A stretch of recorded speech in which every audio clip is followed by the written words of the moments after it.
Welcome on into the Wolverine.com podcast. Clayton Sayfie here with Anthony Broome on Thursday, June 20th.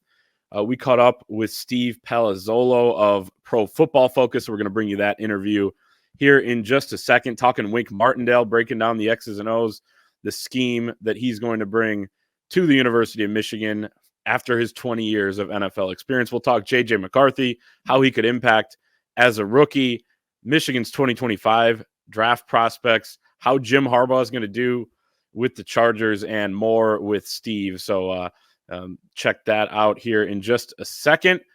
But before we get into it, we want to remind people to give us a like if you're watching on YouTube, subscribe to our channel as well as we get close to 30,000 subscribers, and head to the Wolverine.com. As always, we got a special deal right now for the podcast listeners and viewers. The promo code UM1 gets you 2 months of premium access for just $1. Great time to get in. You got official visits right now. Michigan, a couple days ago, lands top 100 quarterback Brady Hart in the 2026 class. I got all sorts of coverage and analysis on that. News and notes on who might be next to join Michigan football in the recruiting world. Also football news, basketball scoops, and more, as always, at thewolverine.com. And we're presented today, Anthony, by ourselves over at the Wolverine magazine. Our 160-page 2024 Michigan football preview magazine is coming soon. Ships in July, so you can head to thewolverineondemand.com to order your copy right now. And look, Wink Martindale was interviewed in it. Kirk Campbell, exclusive interview with him as well, but so much more. Analysis on each and every position, columns, exclusive interviews, including with the two coordinators and key players, opponent breakdowns, Big Ten preview, predictions, all sorts of stuff. So go to the WolverineOnDemand.com to get your copy. AB, how we doing today? I thought we recorded Steve already, and I thought it was really strong. So it's going to be hopefully fun for the viewers and listeners to get that insight. Yeah, we're kind of in the time machine right now, right? We're introducing something that you haven't heard yet that we know all about. So a little inside baseball there. But yeah, the genesis of, I think, reaching out to Steve was there's this juxtaposition, right? Where a couple years ago, Baltimore Ravens want something a little different on defense. They move on from Wink Martindale, hire Mike Macdonald, and then Mike Macdonald is replaced by Jesse Minter. And then that dynamic is kind of flipped now, where Michigan needs to replace Minter, but by extension Macdonald, in terms of the defense that they ran. And you're going to the self-proclaimed, OG of the defense. So wanted to talk to someone knowledgeable. Not that we're not knowledgeable, but it's always good to have an outside perspective on what the Wink Martindale experience could look like. Certainly to me, it sounds like Michigan has, not a spoiler alert, but it sounds like they checked the boxes that Steve listed for what a successful Wink Martindale defense looks like. So, it'll be interesting, and a lot of good stuff on, the synergy now between college and the NFL. There's a lot more crossover than there even was maybe 5 years ago. So yeah, great conversation. Always love talking ball, in mid-June here as we, get ourselves fired up for the season. Not, to quote Chris Ballas, not wishing our summers away by any means, but to get a little insight, talk a little football this time of year is always exciting. So shout out to Steve, shout out to PFF, shout out to Dave Solfaro for hooking us up with the interview. It was a great chat, so hopefully you guys stick around and listen to it. All right, we now welcome on a special guest, Steve Palazzolo of PFF. He's the head of football product at PFF, as well as the co-host of the PFF NFL Podcast. We were just talking before we hit record here. We had his co-host on, Sam Munson, a few months ago to get some stuff ahead of the draft. And now Michigan players have their homes in the draft. Jim Harbaugh is, coming out of mini camp, going into training camp, and a bunch of Michigan personnel over there with the Chargers. And Wink Martindale settling in at the University of Michigan. So we wanted to get some insight on all of that. So, Steve, great to have you on. Yeah, thanks for having me. Appreciate it. So I want to start, we want to start with Wink Martindale here. What was your reaction back in the winter when it came out that he's going back to college somewhere where he hadn't coached in 20 years, after 20 years in the NFL, 7 years as an NFL defensive coordinator at different points in his career? What was your reaction to that, and how do you think he fits in college as a 60-year-old going back to school? Well, I mean, the first thing was schematically thinking about how Wink Martindale attacks offenses. He attacks aggressively. He attacks. That's what he does. Every defensive coordinator in their opening press conference says, we're going to attack. We're going to be aggressive. But Wink actually backs all that up, right? He blitzes like crazy. So that was the first thing. And, the college game is different with the spacing and the wide hash marks. So that's where I'm most interested to see how aggressive he will be from a blitz perspective. Because that was what he was known for at the NFL level. I think, sending 5, sending 6, putting a lot of pressure on cornerbacks in man coverage, putting a lot of pressure basically on his entire back 7 to be able to cover a lot of space, but trying to put that heat on the quarterback, make quick decisions, and force them into some bad decisions along the way. So my first reaction was, hey, I can't wait to see what this looks like at the college level, because we've seen Wink Martindale have a lot of success with the Baltimore Ravens, with the New York Giants. Sometimes things didn't go so well when he didn't maybe have the corners to hold up. But, that's the first thing. Then the whole aspect of recruiting and, relating to the players. I don't think about that a whole lot, but more like schematically interested in seeing how that all plays out. Yeah, and a lot of times when, especially Michigan's coming from Mike Macdonald and Jesse Minter, we'll talk about them in a second, given that their defenses are kind of all the rage at this level now. But I think a lot of Michigan fans see a guy like Wink Martindale come in and say, oh, well, he's an old school guy and he's gonna blitz a ton and it's gonna be man coverage. And those were kind of some of the things that maybe prevented them as a program from taking that next step a few years ago under a different defensive coordinator in Don Brown. But, from your perspective, I mean, when he has the talent to execute the system that he wants to run, what does a Wink Martindale defense look like when it's firing on all cylinders? So it's interesting because I think at its best, clearly it's going to get pressure, right? Because you're sending 5 and 6 at an extraordinary rate, right? There were games where the Giants would blitz 50, 60% of the time and just wouldn't stop. And it was different disguises, but it was mostly 5 and 6 man pressures.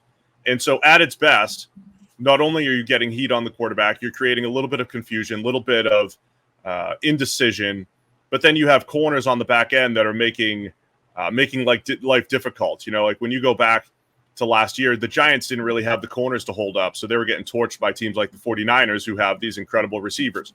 But when you have corners that can play on an island, linebackers who are smart, because a lot of it is communication. A lot of it is being able to handle, pass offs and just making sure that everybody's covered. It's not just always pure man. So when you have all those pieces in place, if you take away the quarterback's first or second read, there's not much time to do anything else. So at its best, it is causing that confusion. And I would say it's also just increasing variance. So when you think about the 2022 Giants, that was the team that made it to the playoffs. And a lot of the underlying metrics for the Giants weren't necessarily all that great. It's not like they had a star-studded defense. The offense was pretty good, but again, not really star-studded, but they found ways to win. And there were these individual games. They made a goal line stop against the Tennessee Titans. They made a fourth quarter stop against Aaron Rodgers and the Packers. And it was just a fourth down deflection from an unblocked blitzer that ended the game. And it's one of those, if you bat it down, the game's over. If you don't, maybe you lose, right? It is that high variance type of defense.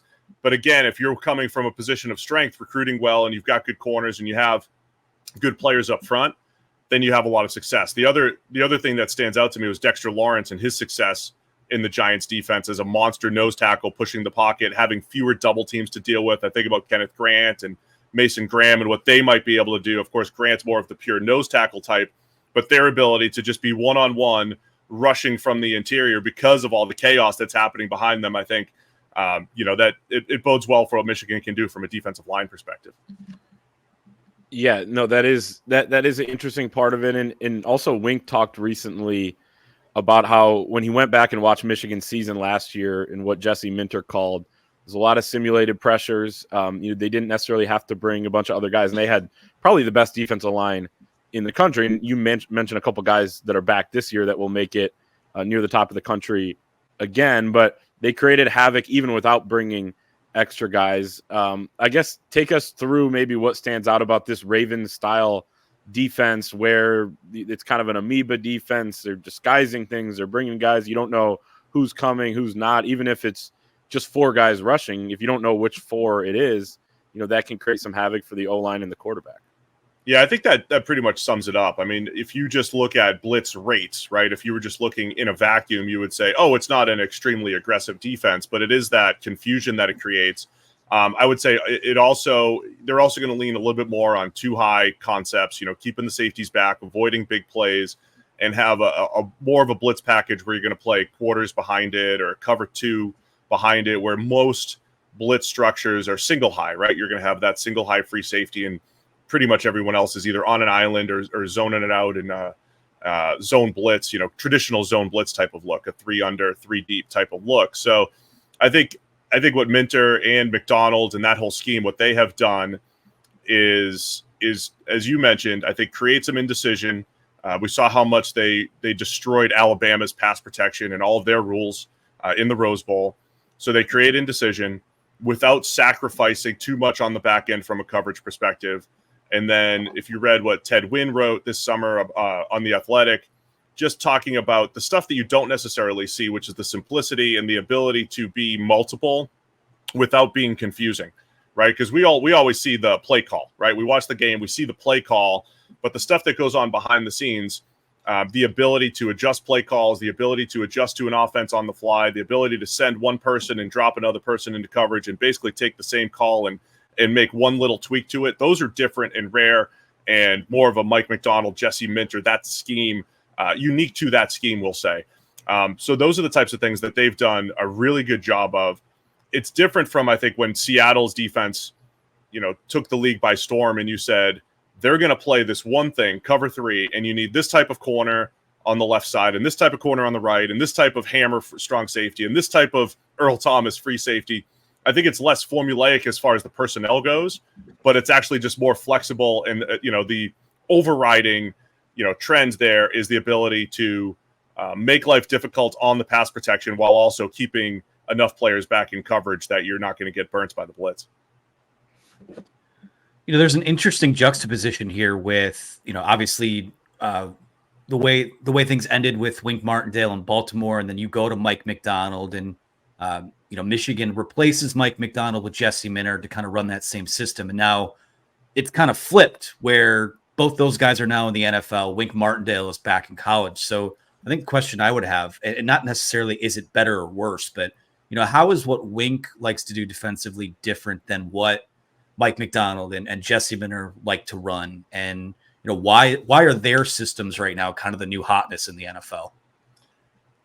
I think it's because if you were oversimplifying defense through the years, you would say, are you a blitz-heavy defense or are you a rush with 4 type of defense, right? We used to oversimplify that and say you're going to get pressure with the front 4, the old school, Tampa 2 in the, Tampa Bay Bucks era where it was like, hey, it's Warren Sapp, it's Simeon Rice, and we're just going to rush with 4. Or say the Giants on their Super Bowl runs against the Patriots. Hey, they were able to get pressure with 4. So some schemes simply wanted to do that. And then other schemes said, no, we don't maybe have the horses. We're going to blitz. We're going to, get a little crazy and send 5 or 6 far more often than everyone else because we have to get pressure. I think the hybrid of that is what we've seen with Minter and McDonald's. The hybrid of that is more often than not, they're going to rush 4, but you still might get the benefit of the indecision that you create from the blitz scheme or from crowding the line of scrimmage or the indecision of not knowing where the rush is coming from. So there's almost like these old school 3-4 type of principles, the old school Steelers 3-4, where they had 3 down linemen, those 2 outside backers, they could, rush one, drop the other. And it created, those were pure pass rushers, but it created just enough indecision on the offense. That's when the zone blitz, came into vogue in the 90s, created a little bit of indecision and basically caused issues with how offenses solve, facing 5 and 6 man pressures. So I think that's why it's become in vogue, right? It's not choosing one or the other. Are you going to be blitz happy? Are you going to trust your front 4? You can almost do both and kind of play in the best of both worlds. And I think that's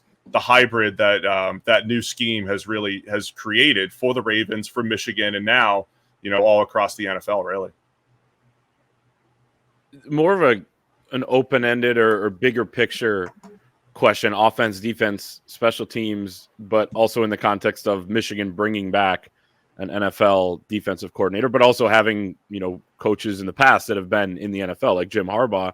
Is there more overlap right now between the college game and the NFL game than ever? Or how do you kind of see that? I know it evolves and there are ebbs and flows to it as the years go on. No, I think there is. I think there's way more stealing from college, so to speak, at the NFL level. I mean, that was the only holdup, right?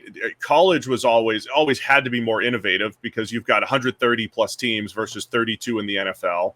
The NFL is really homogenized, right? It's really similar across the board. And if you were putting a score on schemes, say offensive or defenses, and saying, the higher the number, the more unique, the more different it is, you'd only have 2 or 3 outliers, right? You'd have a team like the Ravens that's crazy run heavy, or a team like the Titans that was crazy run heavy, or like Wink, who's crazy blitz heavy, right? So you'd only have a few outliers and everyone else would be really clustered, whereas college is just really wide.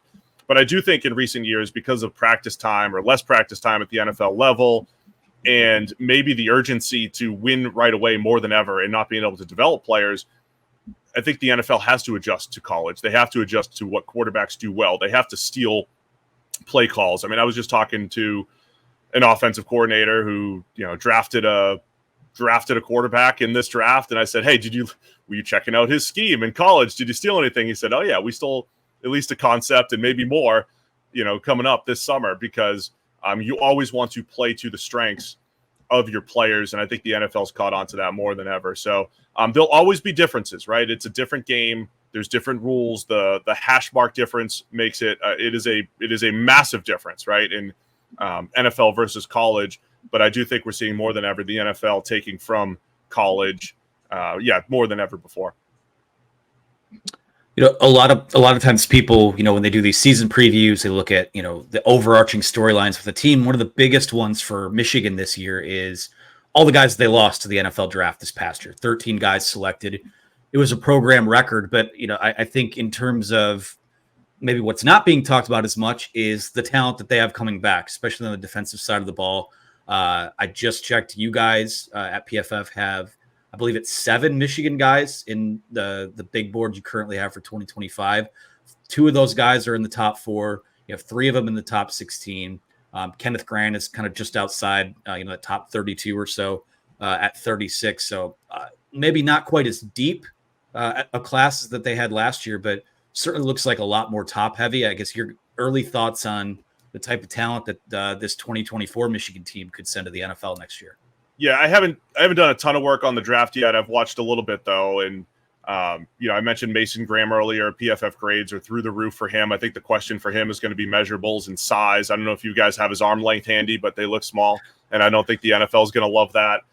Kenneth Grant does look like an absolute monster though, who could push the pocket. So I love the 2 defensive tackles there. The one interesting thing is that they've got some talent on the edge as well, guys like Josiah Stewart. The one other thing to mention about Wink's defenses is he hasn't really had a whole lot of pure pass rushers over the last few years, whether it was Baltimore or the Giants. And one thing I'm curious about is is he blitzing as heavily as he is because of the talent, or is that just the scheme, right? I don't need that guy to win off the edge because there's not a lot of pure 4-man rush. So you might actually be able to rush 4 a lot more because of the depth on Michigan's defensive line.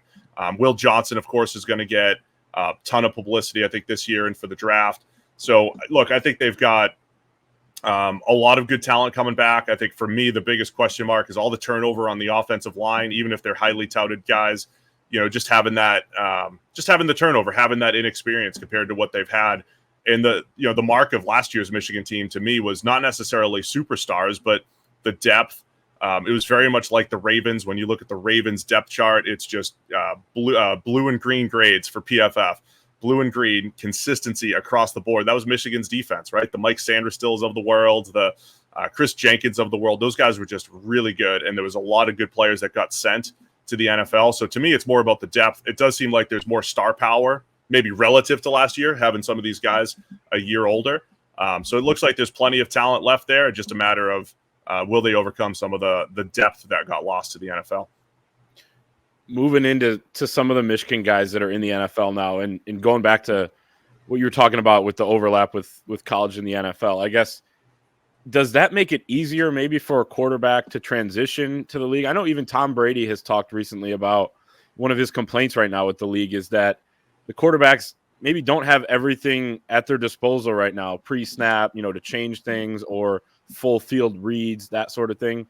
But that could maybe benefit a guy to play early, potentially. It might be a dumb question, I guess, but does that help a transition? And then separate from that, I guess just your overall thoughts on the fit with the Vikings and the fact that they have Sam Darnold there. Looks like he'll start training camp as the starter, and how JJ could maybe impact as a rookie.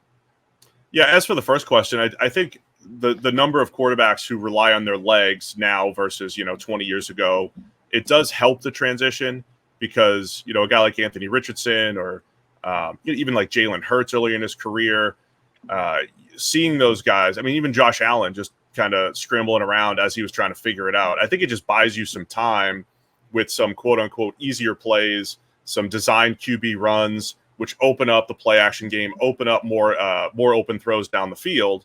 And so I think that does help the transition while you're learning everything else, while you're adding everything else to the toolbox rather than being on the bench, right? So I think that, for guys like Jaden Daniels this year, that could help, relying on their legs just as they're learning the entire game. As for J.J. McCarthy, I don't think I'm alone saying that was the best situation for any rookie quarterback. Of course, having a good offensive line, having Justin Jefferson, having Jordan Addison, T.J. Hawkinson to throw to. They had Aaron Jones in the backfield. So I think the situation's great. The question, obviously, is going to be, hey, he was this, uber game manager for Michigan. Of course, there were games he didn't have to throw. Those were the biggest draft question marks, and I think they're valid. I mean, it's still valid to say, are you going to go out there and be the guy that's going to drop back 40 times to win a game when you need to? And so to me, those are the questions that need to be answered. And does that mesh with what Minnesota has? Because Kevin O'Connell likes to chuck the ball around, and they have the receivers, they have those pass catchers to do it.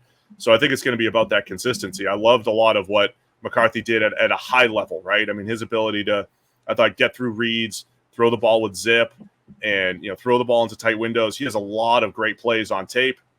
I think for me, it's seeing that consistency, seeing the touch down the field, seeing him just run quick game and just get some of those quote unquote easy plays under his belt to then be able to create those big plays.